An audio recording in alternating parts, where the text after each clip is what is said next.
Despite being in millions of dollars in debt at the end of her life, Lisa Marie Presley's estate was suddenly enriched with a staggering $35 million upon her death. In this video, we'll delve into the details of this mysterious financial transformation and explore the battle brewing between Priscilla and Riley over Lisa Marie's life insurance. Graceland is a historic mansion located in Memphis, Tennessee, which was the former home of Elvis Presley, the king of rock and roll. Elvis bought the home in 1957 and remained there until his passing in 1977. His daughter Lisa Marie Presley later received the property as an inheritance, and she subsequently turned it into a museum. When the estate was first built in 1939, Ruth Moore, the first owner, gave it the name Graceland in honor of her Aunt Grace. The house was eventually sold to Thomas Moore, a local businessman, who kept it until Elvis bought it in 1957.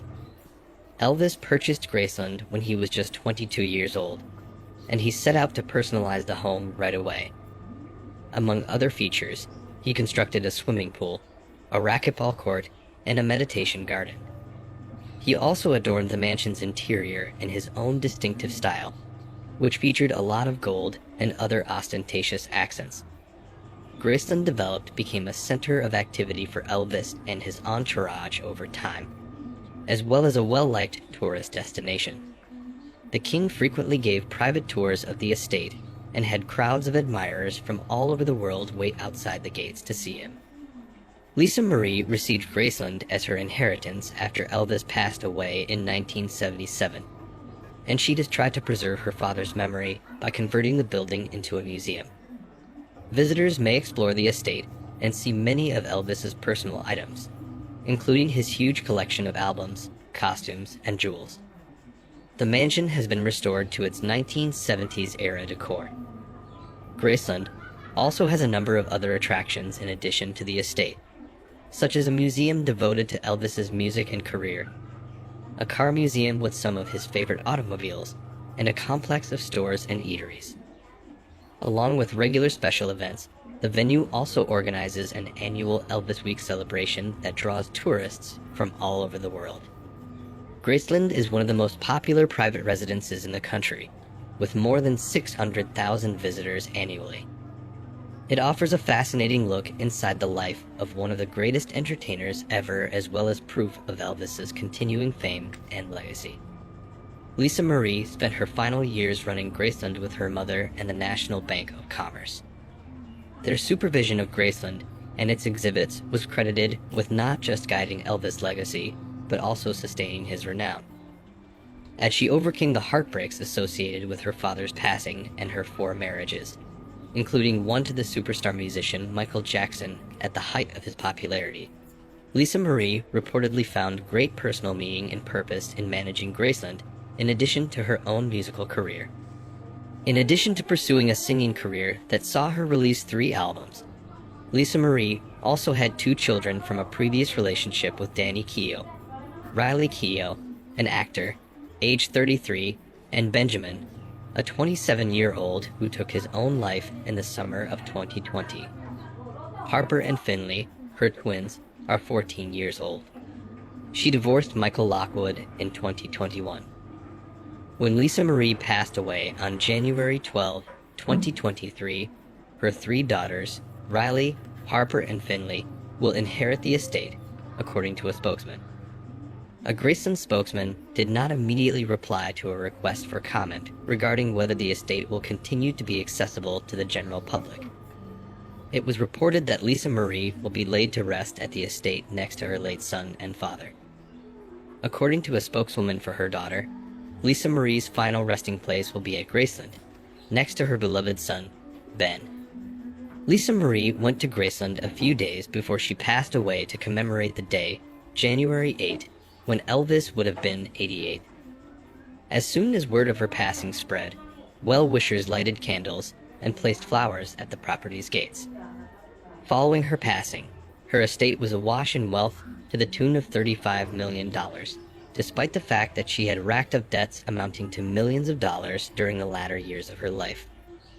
Reliable sources close to the family said that Lisa had purchased two separate life insurance policies, one for the sum of $25 million and the other for the sum of $10 million.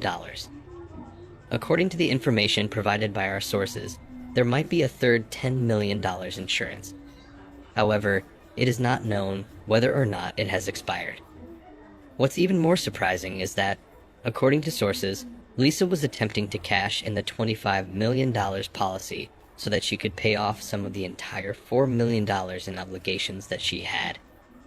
Sources say she had contacted the insurance company and completed the necessary paperwork in order to get a lump sum payment of only $2 million. Because of a mistake in the paperwork, the insurance coverage was never really paid out. According to the information provided by a reliable source, Lisa's total debt at the time of her passing was $4 million, with $2.5 million of that amount payable to the Internal Revenue Service. Lisa, during her adult years, wasted $100 million. Assuming that the third policy lapse, there will be around $30 million available for distribution once the obligations have been paid off. Lisa's three children, 14-year-old twins Finley and Harper Lockwood, as well as Riley Keough, have been identified as beneficiaries and will each receive the same sum. Because the twins are still minors, the money will be placed in a trust for them.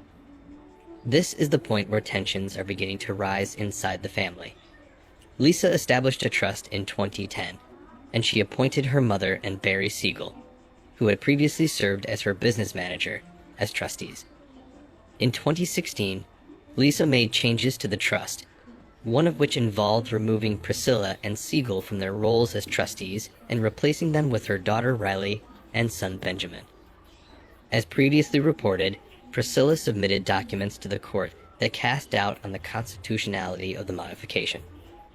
Priscilla has claimed that there are numerous concerns regarding the genuineness and legitimacy of the alleged 2016 amendment. Among these concerns are the misspelling of Priscilla's name, and the fact that the supposed amendment was not delivered to her during Lisa Marie Presley's lifetime, as stipulated by the trust's explicit terms. Presumably, she still has interest in serving as trustee of what would essentially equate to a fortune at this point. Riley was prepped to take over the enormous legacy, said Joel Wingschenker, managing partner of Elvis Presley Enterprises. Although Riley is a movie star, she's an award-winning director. She had always had an interest and always known that one day she would be in charge. Obviously, it's much, much sooner than we would ever hope for, but on Lisa's birthday, we just want to think about what Lisa would have wanted, and that's what's best for Elvis. And she never had a doubt in her mind that that's Riley. In an interview that she gave in 2013, Lisa Marie stated, "It's absolutely 100% mine. Always has been mine. Graceland always will be. And when it's no longer mine, it will be my children's." How do you think the conflict between Priscilla Presley and Riley Keough over the trust should be resolved? Leave a comment below and let us know your thoughts.